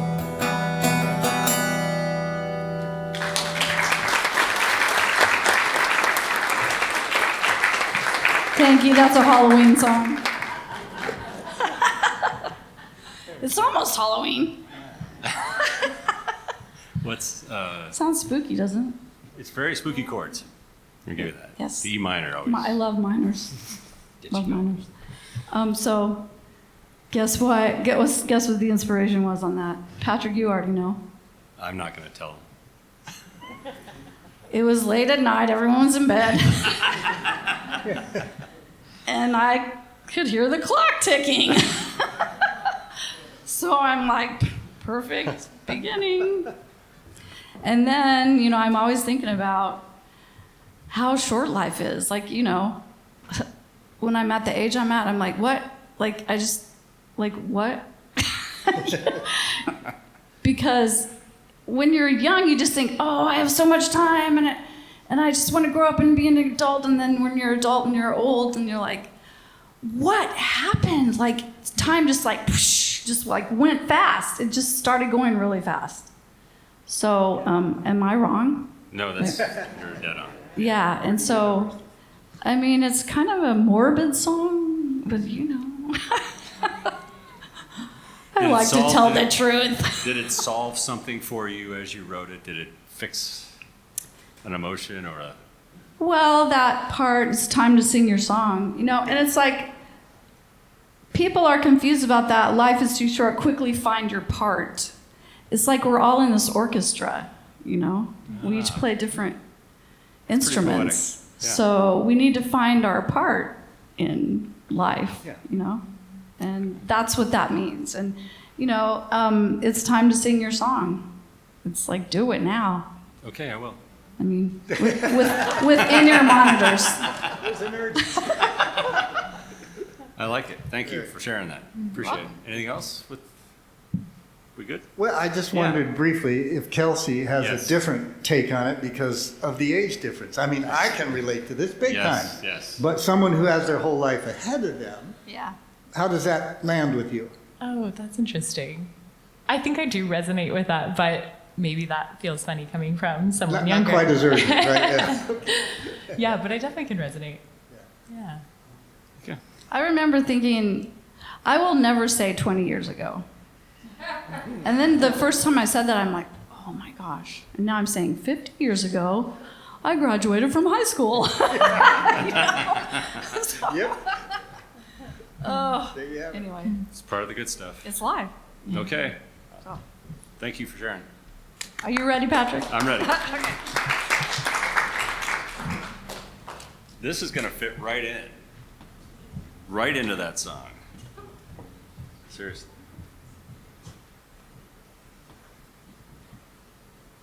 Ta-da.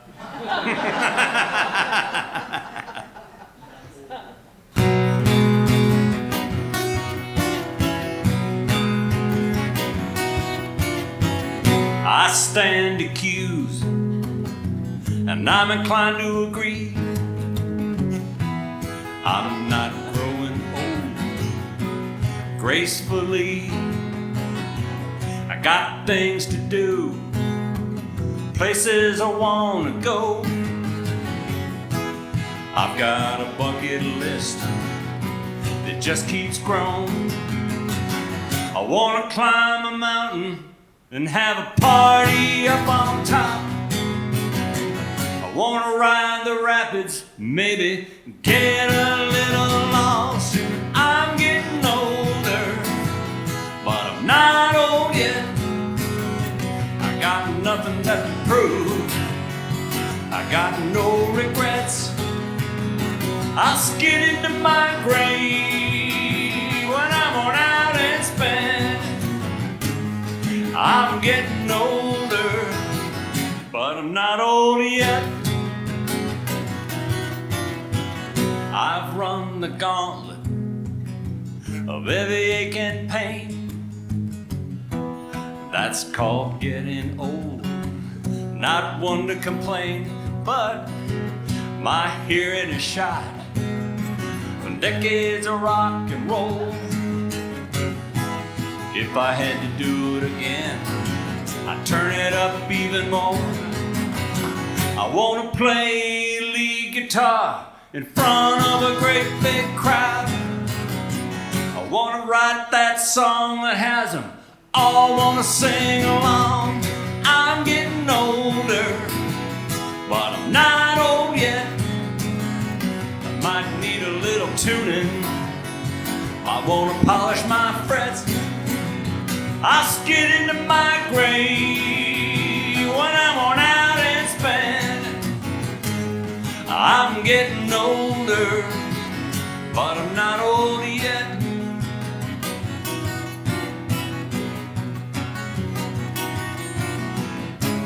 Getting old,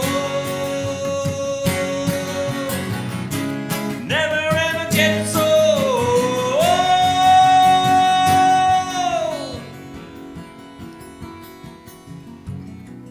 I've got an accomplice, my partner in crime. She told me getting old is just a frame of mind. Her unconditional love, that's the fuel that feeds the flame. And when she gives me that smile, it's like I'm 19 again. I wanna keep making memories and take another lap around the sun. I wanna find a spot under the stars and make a little love. I'm getting older, but I'm not old yet. I got a baby to love on. We got places to get. I'll skid into my grave when I'm on out and spend. I'm getting older, but I'm not old yet. Whoa, I'm getting older, but I'm not old yet.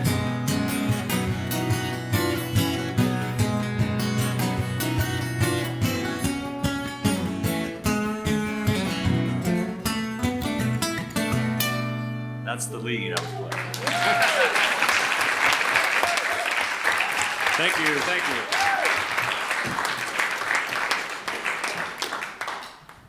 Yeah, so when I played the Kiss song at the very beginning, I'm a rocker. I really am. I can't not rock. I can't not rock, acoustic guitar or not. Cool.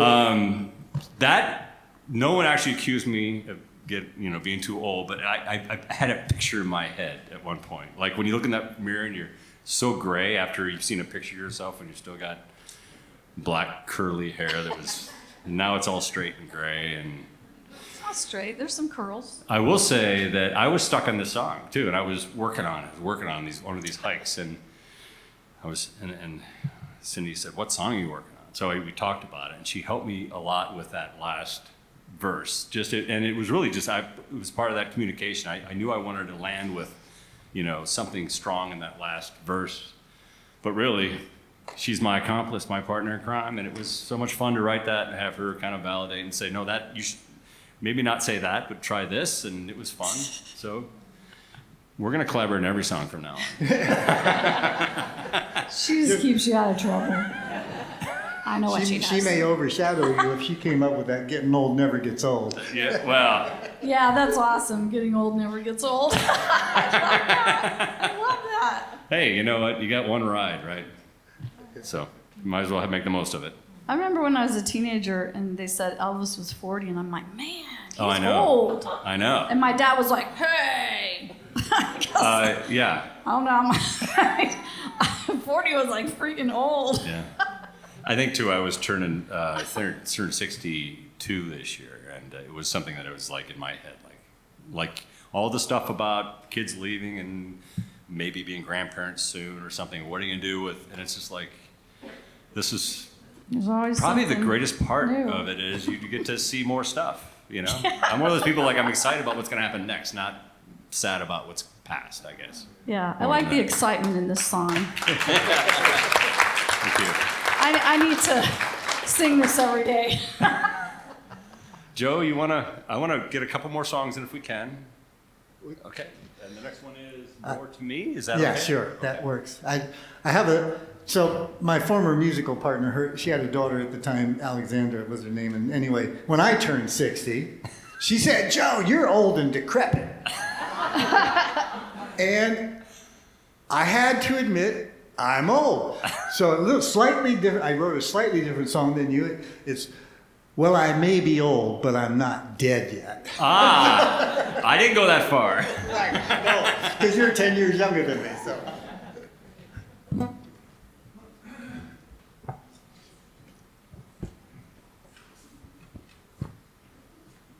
The elusive pick. The elusive pick of love. Oh, there it is.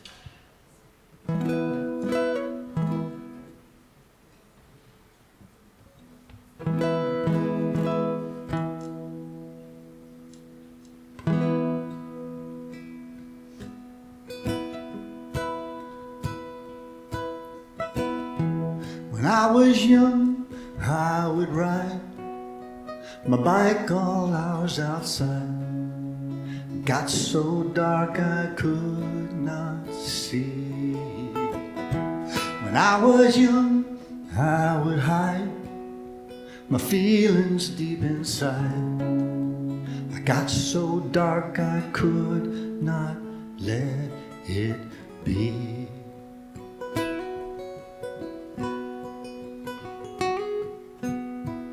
There's more to me than what I used to be.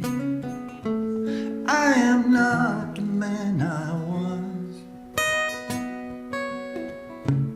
I have changed, and so have you.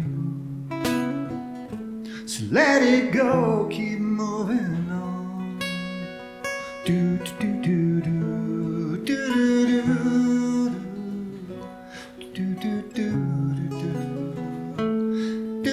do do do do. As I grew up, oh, I grew mean, angry and obscene. I got so dim I lost my way. As I grew up, well, I came clean of all that I had been. I got so clear I could face you and say,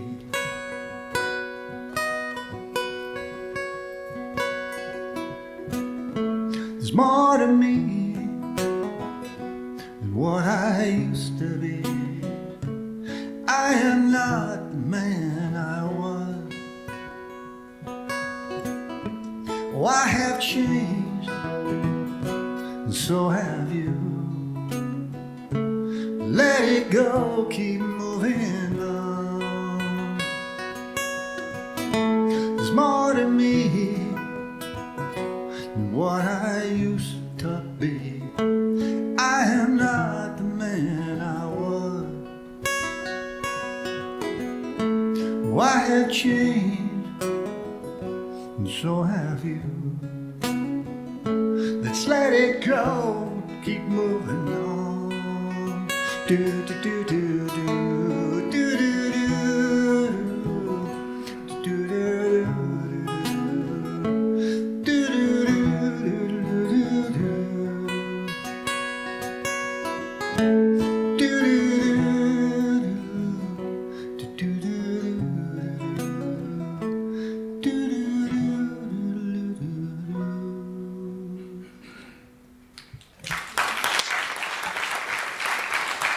Thank you.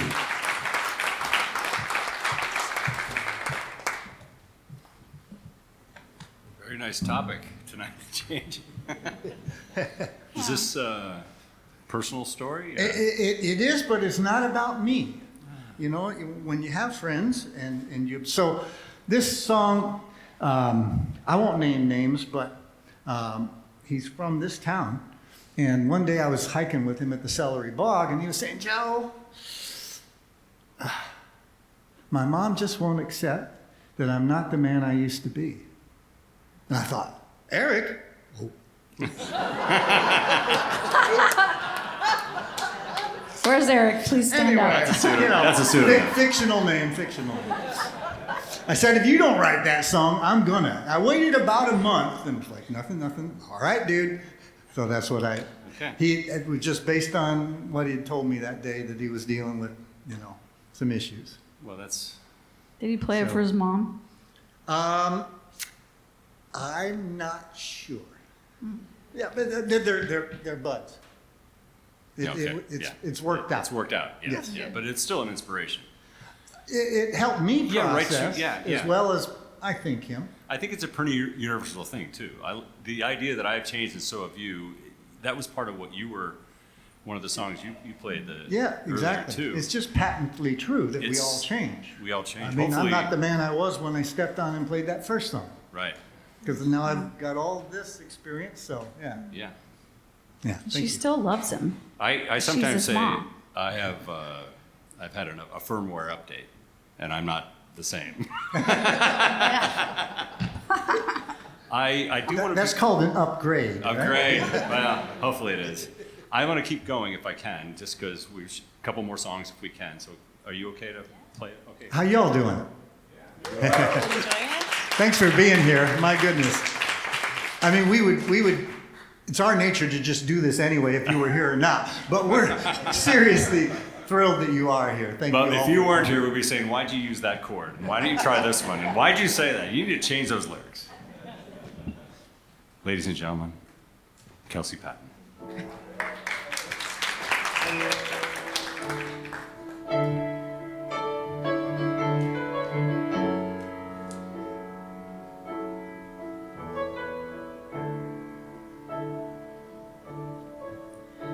He called her on the phone, to ask her for a favor. He didn't even know, but what he did, it saved her.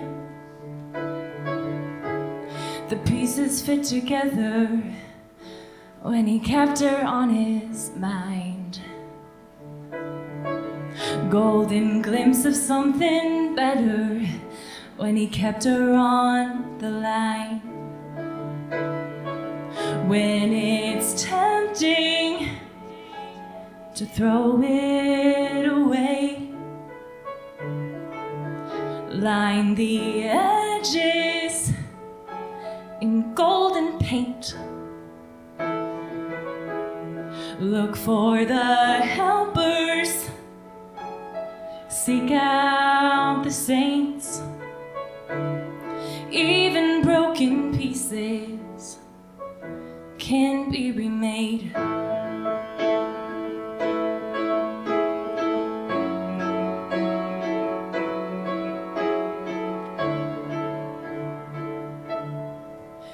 She didn't ask for much, she took what they gave her.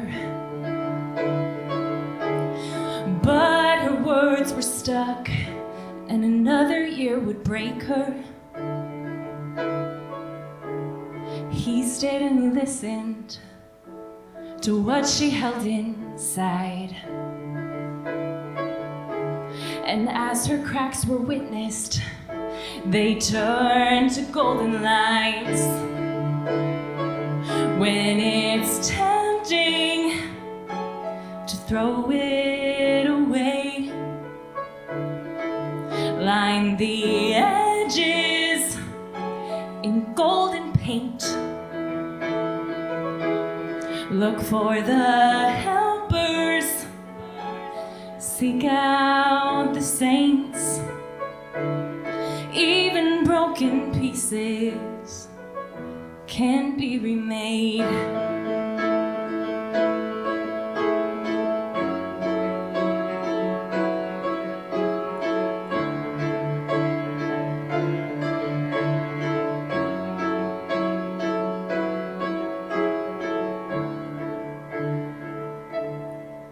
When she saw the northern lights, she called up her neighbor. She said, open up your door to golden constellations. She'd waited forever to see the colors in the sky. And when she was remembered, life came back to her eyes. When it's tempting to throw it away, line the edges in golden paint. Look for the helpers, seek out the saints. Even broken pieces can be remade.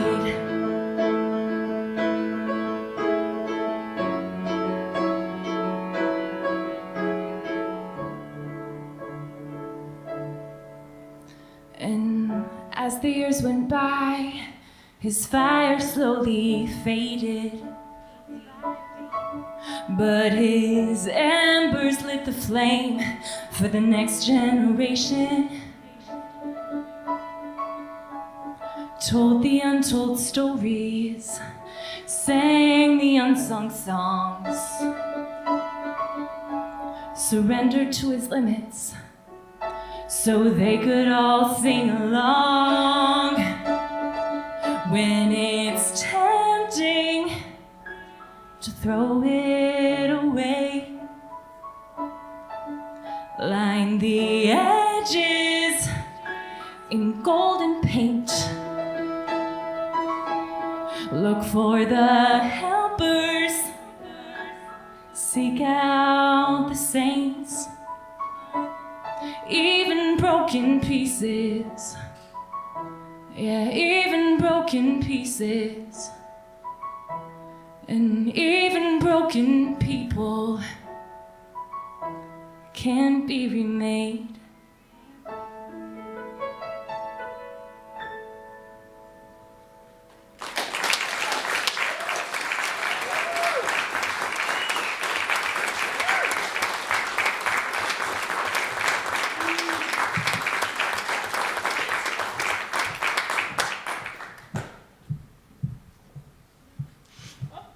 That was amazing. Wow, that's a whole bunch of good stuff. There's so much. Like, As songwriters, we're Yeah, always looking for that's- good lines, and if a song has one or two, we're pretty happy. But when they're loaded, it's like, woo! I like how you added even broken people. Yeah.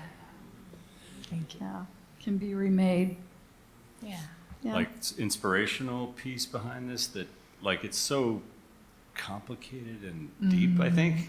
Is there a... And it's universal and specific. Yeah, I mean, yeah. You know, the Northern Lights puts you someplace in Right. the Northern Hemisphere, and was that part at all true?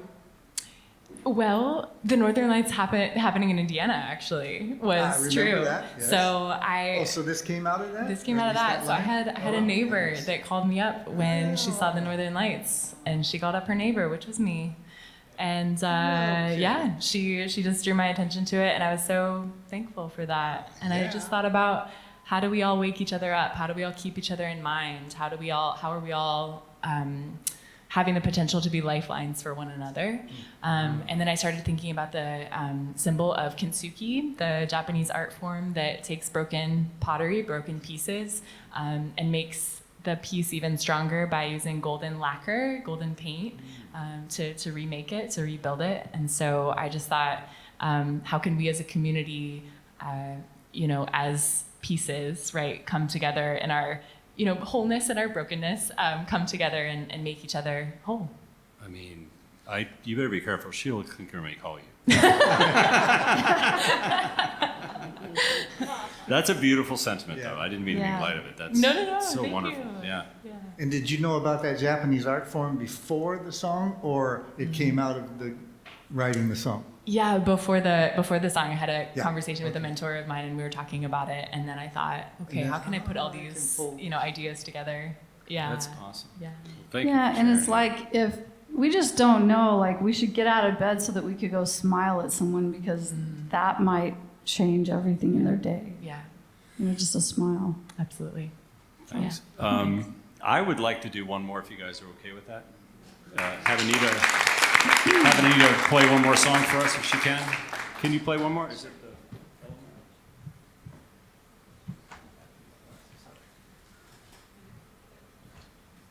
Thank you, Kelsey. That was amazing.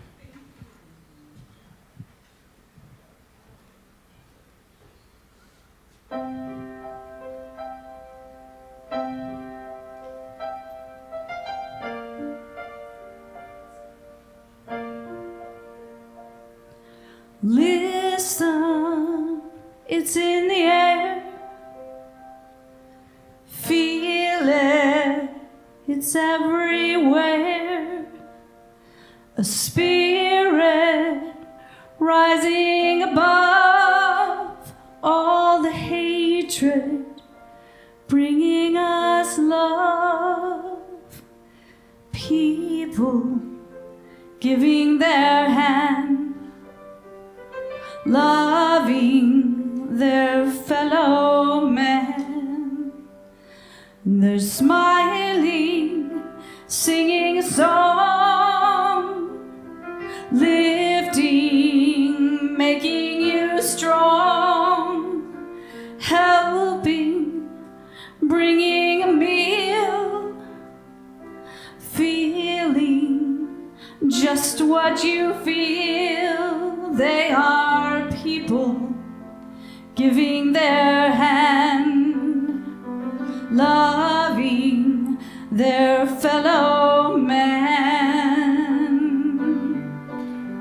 And their light, it shines brighter than the stars in the sky. Their reward is in heaven. they'll have it by and by. Sitting, lending an ear, caring, wiping a tear. No deed of love is too small. God knows and sees them all. From people giving their hand, loving their fellow man, and their light, it shines brighter than the stars in the sky. Their reward is in heaven, but they'll have it by and by.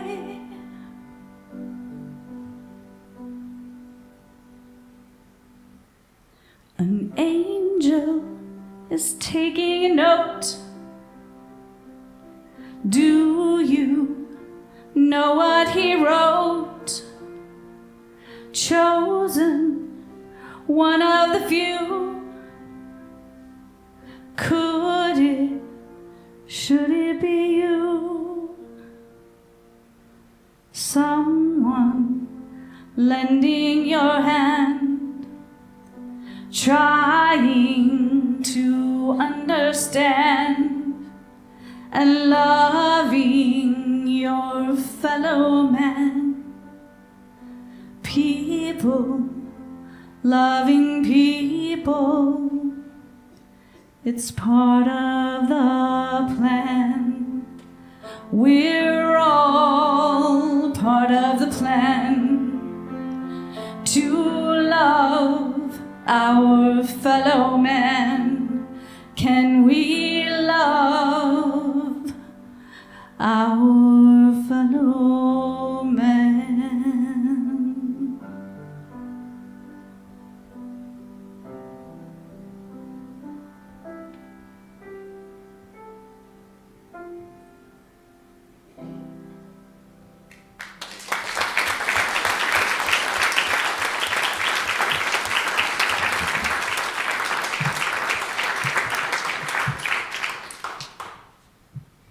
Beautiful. Oh, beautiful.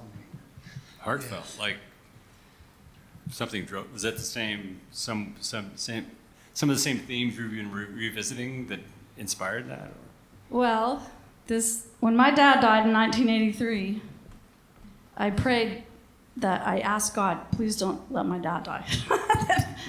Then he died. And I got his driver's license, and I got this poem that he kept in his wallet since he was 18. And this poem, it's the weirdest name. The guy's name is Abu Ben Adam. Who's heard of it?